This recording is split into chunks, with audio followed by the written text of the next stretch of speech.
A short time in God's Word. Today, January 22, Exodus 3-5, Luke 22. Exodus 3-5, continuing the ongoing narrative following Moses' life. It's going to intersect with the people of God, and God does it in a spectacular, dramatic way in chapter 3, where he speaks to him out of a burning bush, and Moses is like, well, who should I say sent me? What is his name? In verse 14 of chapter 3 we read, God said to Moses, I am who I am. And he said, say this to the people of Israel, I am has sent you. And we get the Yahweh out of this, even though we don't really know how it's pronounced, but in that it's a self-existent one, right? He has no need of anyone else. He is who he is. And Yahweh, there's some suggestion of the breath that we very take.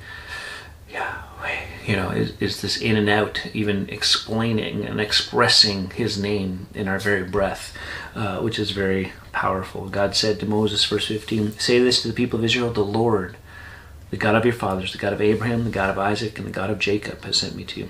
This is my name forever, and thus I am to be remembered throughout all generations. Right? This isn't a just for now thing. This isn't until I think of something better or you want to kind of mature in your faith. This is who I am. This is the same God that we worship and serve today, the I am. And when we sing about that, and the great I am, right? Mountains bow before him. I think many times, because we don't often have experiences like this, that it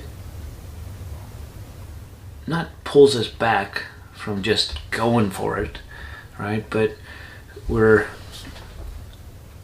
because faith is a powerful thing. And if we really understood that this God here in Exodus is the same God who sent his son, it's the same God who saved us and redeemed us and loves us, it's the same God who walks with us.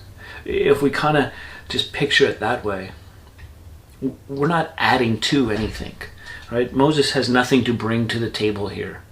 He's in the wilderness. God brings all that he'll have need of. God gives him what he needs. And Moses is, he's not jumping at the opportunity, right? Chapter 4, verse 10, Moses said to the Lord, oh, my Lord, I'm not eloquent either in the past or since you have spoken to your servant, but I'm slow of speech and of tongue. The Lord said, who has made man's mouth? Who makes him mute or deaf or seeing or blind? Is it not I, the Lord? Now therefore go, and I'll be with your mouth and teach you what you shall speak. And it goes on from there, but we all have areas of our life where we go, yeah, but Lord, right? Maybe we put ourselves in a box, say, well, I'm not good at that, or I don't think I can do that, rather than say, I know I can't, but God, if this is what you want me to do, I'm going to take steps forward by faith. And I believe that you're going to fill me with your Spirit. You're going to instruct me. You're going to teach me and counsel me, give me wisdom for that which I've called you to do. Rather than, oh, I'm sorry, Lord. Right? And we want to just be safe. We don't want to take chances. We don't want to look silly. Moses was trying to back out of it. God's like, you're going, man. Send someone else. And God gets angry. And so he sends Aaron. He'll be your mouthpiece. But he's still going. At the end of the day, Moses, guess what? You're still going. And so learning to hear the Lord and respond in obedience to the Lord, even when it doesn't make as much sense as we think, right? Because when we look at our own lives and go, I'm incapable, I don't have the gift, I don't have the ability, I don't have that experience. And that all may be true. But the only way you get those things is you take a step forward by faith, and if the Lord's telling you to do something, you should do it. Until next time, keep growing little by little.